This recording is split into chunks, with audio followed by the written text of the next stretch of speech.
Alright, good day, my people. How are you? Hope you are good. So today is Friday. So today we are working on circle geometry. Repeat after me. Say circle geometry. Alright, so as we started already, we have our theorem 1 to theorem 9, as we all know. So we have theorem 1 to 9. So, and then we have done theorem 1 to 3. Remaining examples to solve. Did you solve the example last week? I think, yes, we solved examples on only theorem 1. So today we'll be working on theorem 2 and 3. Examples on theorem 2 and 3. So pay total attention. Circle geometry need your 100% focus. Are we ready? Alright. According to our theorem 2 states that when you have an angle subtended at the center, is twice the one at the circumference. Twice the one at the circumference. So meaning that whenever you are having any angle subtended at your center, the circumference is always the half of the one, it's always the half of the one in at the center. Okay, so let's see some examples on theorem 2. I'll be combining theorem 2 and 3 together. And by the grace of God, I will be pointing out which one is theorem 2, which one is theorem 3. And also, I will give you the scope of knowing which theorem this one or that one falls to. So please concentrate and let's be focused. Circle geometry. Let's see some examples under that. Examples.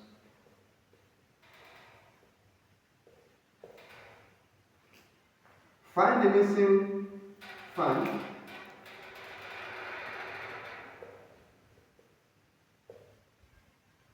missing angles that is represented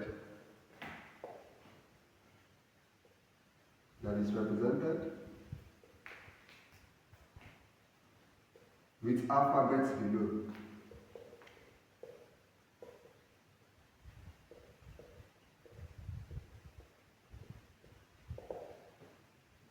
Number 1, you're having a circle. Don't mind a circle, please.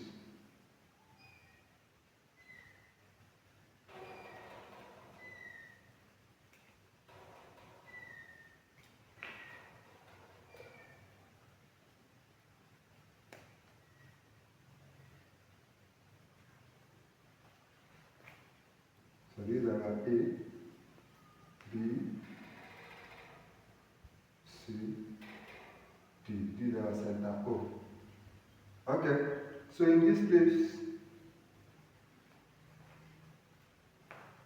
is given to be 226 degrees, and you have to find angle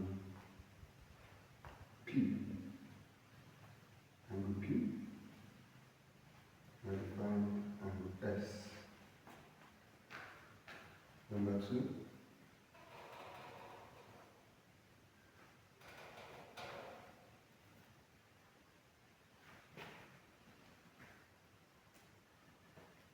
You have a chord.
Okay, yeah.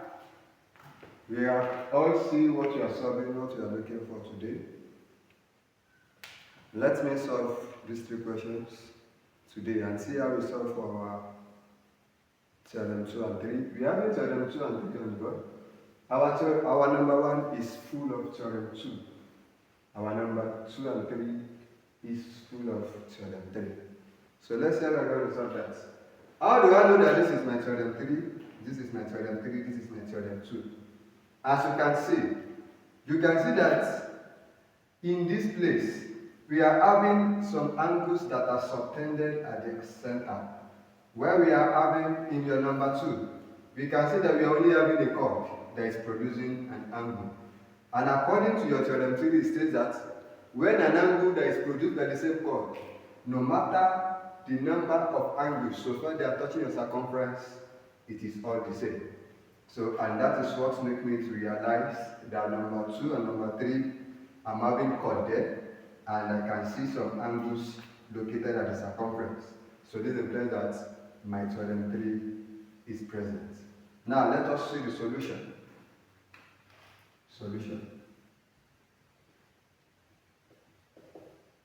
Please be focused. Let's look at number 1. Now, whenever you're working on theorem 2, ensure that your attention is shifted to the arc that you can see in your geometry.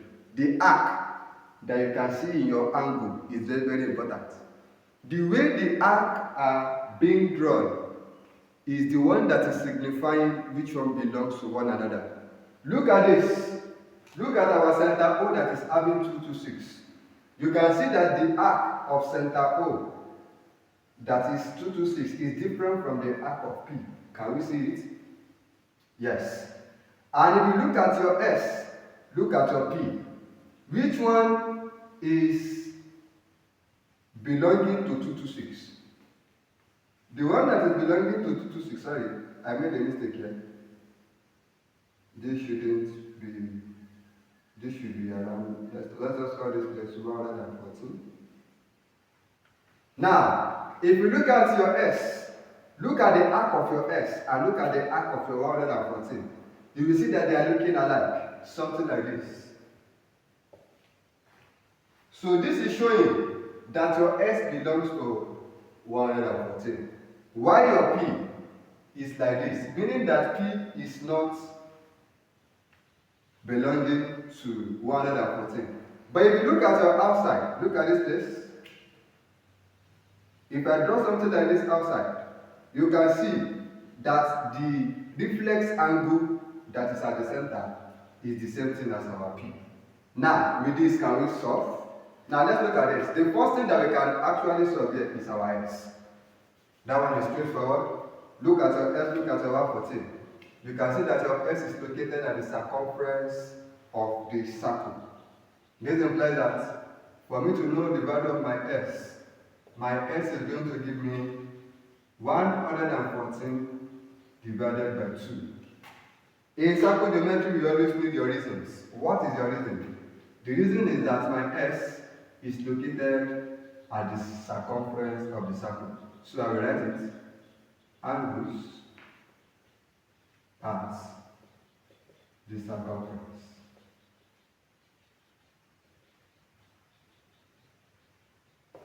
Angles at the circumference. So what will now be my S? My S is going to give me 114 divided by 2. And that will give me 57 degrees. I'm done with S. Now, let's solve for our P. We cannot solve our P if we don't know the reflex angle of our number at the center. Because this is belonging to this. So we have to find this one first. Now, we just simplify saying reflex angle O plus. Now, in mathematics, if you are having an angle located at a point, there is something we call sum of angles at a point, and it's always equal to 360. Take note of that. So we are going to make use of that to solve our reflex angle, which is reflex angle O plus 114 degrees will be equal to 360 degrees. You state your reason. Sum of angles at a point. So what are we going to get? Our reflex angle O will be equal to 360 degrees minus 114. Reflex angle O will be equal to 360 minus 114. You are going to have 360 minus 114 because of the slow learner so that they can catch up. This is 5. This becomes 6, 4, 2. So we are having 246 degrees. Now, having known our reflex angle O, then we can now solve for our P. This implies that our P will be equal to reflex angle O divided by 2. That is 246 degrees divided by 2. So we are going to have 123 degrees. This implies that your S is equal to 57 degrees and our P is equal to 123 degrees. So this is our values that we are looking for. As simple as that. Trigonometry is very, very simple. So far you can put your mind to it, you will see that it's very easier. But at the same time, it's difficult if you do not master the theory. You get me? Alright, so let's proceed. Let's see the number 2. In fact, I'm enjoying this question already. Now, let's look at number 2. What are we having here? This is theorem 3. And it says that whenever you have an angle produced by the same chord, so far it is coming from the same chord, all of them are the same. That is the law. So this implies that what will be my P? My P will be equal to 40 degrees. I told you that we always state our reasons. What is my reason? Our reason is angles in the same segments. That is how we say it. Angles in the same segment. So that is how we input our words. Now, the same thing, we are looking for Q. Don't forget that 2Q will give us 40 degrees. We are not looking for 2Q, we are looking for Q. So what are we going to do? Divide by 2, then you get your answer for Q. This implies that, so this, therefore my Q is equal to 20 degrees. Else, this implies that our P is equal to 40 degrees and our Q is equal to 20 degrees. As simple as that. Wow. Trigonometry, very simple. As ABC. Let's look at number 3. Come back to this place. Let me use some alphabet to represent them so that it will be easier to locate. I'm having A, B, C, D. Now, please follow me as I am going. Let your focus be here. Look at the number 3. If you consider your chord BC, consider your chord BC. Consider your chord BC. Number 3. Consider or trace chord BC. If you consider your chord BC and use your eyes to trace the angle that is producing, look at it. BC, this is the angle coming from BC. This is another angle coming from BC. Are you seeing it? This implies that your 25 and C is being produced by BC. This implies that chord BC produced 25 degrees and C. Secondly, Check out your chord CD. Check out your chord CD. Use your hand to trace the angle that is producing. This is it. This is it. Look at it. Coming back to C. This is it. This is it. Look at it. Coming back to G. So this implies that it's producing angle Q and angle 65. So you write it. This implies that my cos CD it produced is producing angle 65 degree and angle Q. And those are the two things that we are looking for. Hence, this implies that my T is equal to 25 degrees. Angles in the same segment.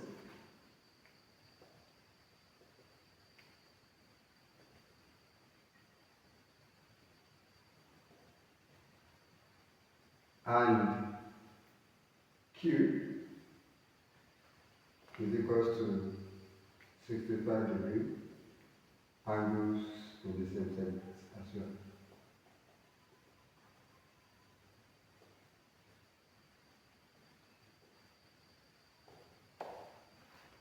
Okay, so here comes the end of today's class. That is what they call circumferential, very simple. So, as you can see, we have done examples now under Theorem 2 and Theorem 3. So, next week by God grace, we'll be talking on Theorem 4, Theorem 5 and 6.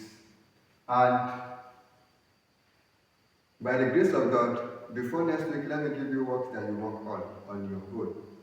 Are we ready for that? Don't worry, it will not be too hard. Exercise.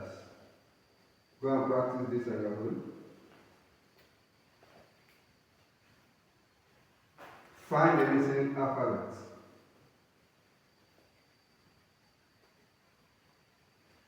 The missing alphabet in the diagram below.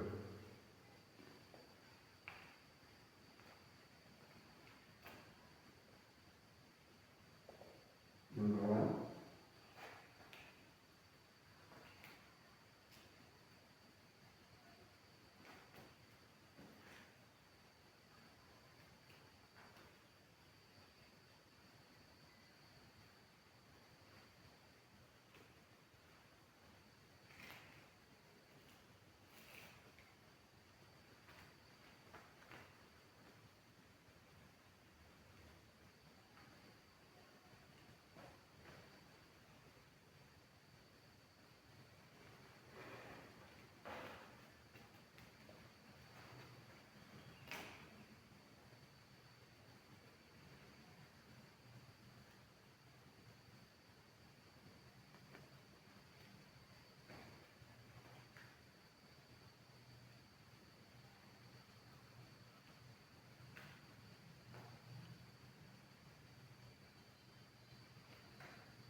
Okay, so that is our exercise.